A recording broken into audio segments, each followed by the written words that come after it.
कहानी नीरू की है। पंजाब की नीरू की शादी दिल्ली के राहुल से होती है। दिल्ली कितना बड़ा शहर है ना, लेकिन आप लोगों का घर तो बहुत छोटा है। हमारे पंजाब में तो ये बड़े बड़े घर होते हैं कि मजा ही आ जाता है। कोई बात नहीं नीरू, मैं भी तुम्हारे लिए बहुत बड़ा मकान बनाऊंगा बहुत जल्दी। नीरू के पिता जहाँ पंजाब के जाने माने व्यापारी थे, वहीं उसका पति राहुल दिल्ली में एक सिंपल नौकरी करता था। माँ, यहाँ तो घी मक्खन इतना महंगा है कि क्या बताऊँ। मैं तो तरस ही जाती हूँ घी खाने के लिए। नीरू की माँ को ये सुनकर बहुत दुख होता है। मेरी बेटी को घी नसीब नहीं हो रहा है और ये बहू यहाँ बैठकर घी में शक्कर डाल रही है।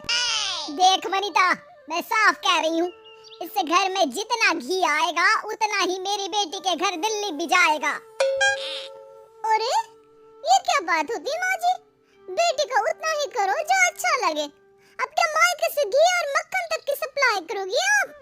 हाँ, मेरी बेटी किसी चीज को तरसे मुझसे बर्दाश्त नहीं होता। अब क्या था, नीरू के मायके में 2 किलो घी आता तो 2 किलो दिल्ली जाता नीरू के पास।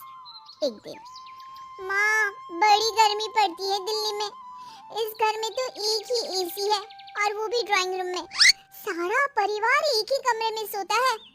हाँ बेटा, वो तो हर घर की कहानी है। यहाँ भी एक ही एसी है। अरे बिल इतना आता है कि क्या बोलूं। तभी वहाँ राकेश आ जाता है। माँ, थोड़ी देर में यहाँ कुछ प्लम्बर आएंगे मेरे कमरे में एसी लगाने, जरा ध्यान से लगवा देना ना माँ।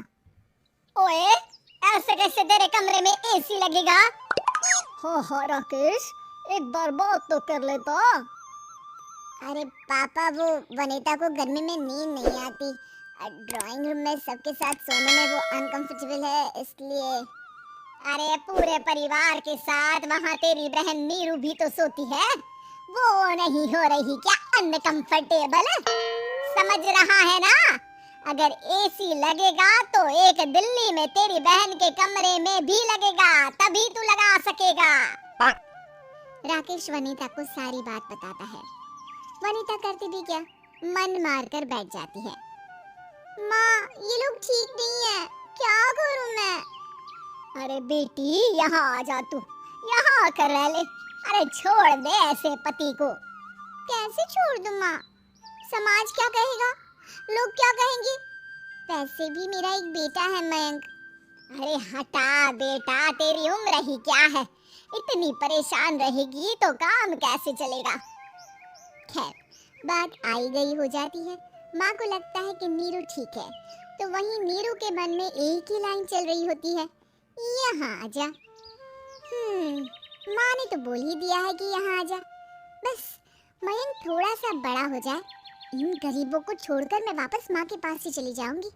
वो इसी सोच में बाजार में चल रही थी कि मैम, आपका दुपट्टा जमीन को छू रहा है। नीरू जैसे ही उस लड़की की तरफ देखती है, देखती ही रह जाती है। हाय रे, कितना सुंदर लड़का है ये। क्या हुआ? मैंने कहा आपका दुपट्टा। तो खुद ही उठा कर दे दो ना। लड़का समझ जाता है कि नीरू उस पर फिदा हो चुकी है। वो उससे उसका नंबर लेकर चला जाता है। अब क्या था, नीरू और रोहित में लगातार बातें होने लगती है। मैं हरियाणा का रहने वाला हूँ, यहाँ एक बड़ी कंपनी का मैनेजर हूँ। अच्छा, और कितने बच्चे हैं तुम्हारे? बच्चे? अरे मेरी तो शादी भी नहीं हुई है। तुम बताओ, शादी करोगी? नीरू शर्मा जाती है। अब लेकिन मैं तो पहले से ही शादीशुदा हूँ।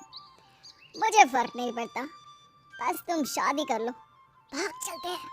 बहुत पैसे वाला हूँ मैं, हमेशा खुश रखूंगा तुम्हें। नीरू रोहित से मिलकर सारा प्लान बना लेती है और फिर एक दिन घर से भाग जाती है। दोनों शादी कर लेते हैं। शादी के बाद, क्या बात है नीरू, तुम्हें परेशान सा देखता हूँ, सब ठीक तो है ना? हाँ, सब ठीक है।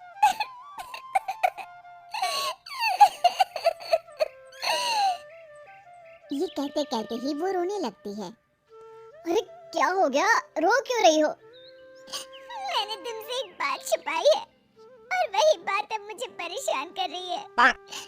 रोहित, मेरा एक बेटा भी है, उसका नाम मयंक है।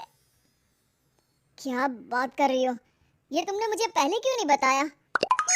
देखो नीरू, मेरी माँ को मैंने ये नहीं बताया है कि तुम शादीशुदा हो। बच्चा मैं मैनेज नहीं कर पाऊंगा।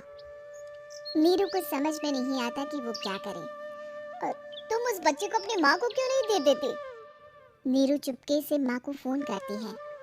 माँ, क्या मयंक को तुम रख सकती हो?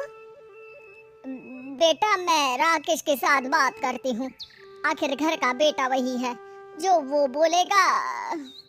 वैसे भी बेटा, तूने जो किया है ना, उसके बाद से पूरा घर तेरी बुराई कर रहा है। मैं भी अब किसी से तेरे लिए लड़ नहीं सकती।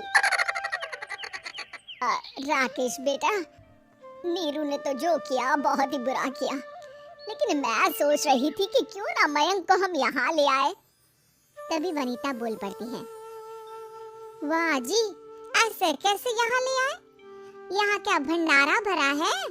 और जिस बच्चे की माँ ने नहीं सोचा, उसके लिए हम क्यों सोचे? नीरू को एक बार तो अपने बच्चे के बारे में सोचना चाहिए था ना। अरे लेकिन तेरे पास भी तो लड़का नहीं है ना वनीता? माँ, वनीता ठीक बोल रही है।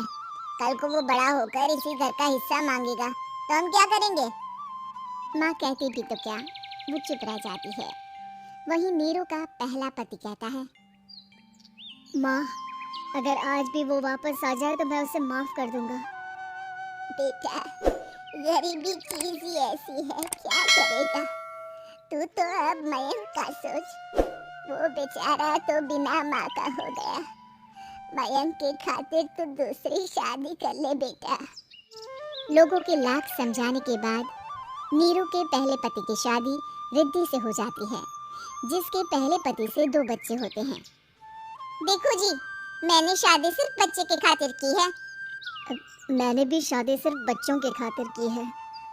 वहीं नीरू के दूसरे पति के मन में ये बात घर कर जाती है कि नीरू एक मासूम बच्चे को उसके खातिर छोड़ कर आई है। अब देखो नीरू, मुझे लगता है कि जो औरत अपनी कोख का बच्चा छोड़ सकती है, वो तो कुछ भी कर सकती है। कल को तुम्हें मुझसे अच्छा कोई मिल गया तो तुम तो मुझे भी बाय बाय कर दोगी ना। नीरू को अब उसका दूसरा पति ताने देना शुरू कर देता है। तंग आकर नीरू उसके यहाँ से भागकर अपने पहले पति के पास चली जाती है। लेकिन ससुराल में क्या लेने आई है नीरू? मयंक को? नहीं नहीं सासू माँ, मुझसे गलती हो गई, मुझे माफ कर दीजिए। नीरू, अब वक्त खत्म हो गया है, मेरी शादी हो चुकी है। तो छोड़ दो ना उसे, हमारा बच्चा है। मैं आपको अपनी माँ नहीं मानता, मेरी नई माँ तो बहुत अच्छी है। नीरू मयंक की बात सुनकर समझ जाती है कि उसके पास अब ना आसमान रहा ना ही जमीन। उम्मीद है कि आपको हमारी ये कहानी पसंद आई होगी। कृपया हमारे चैनल को सब्सक्राइब करें और सभी अपडेट्स के लिए बेल आइकन जरूर क्लिक करें। और हाँ, वीडियो लाइक और शेयर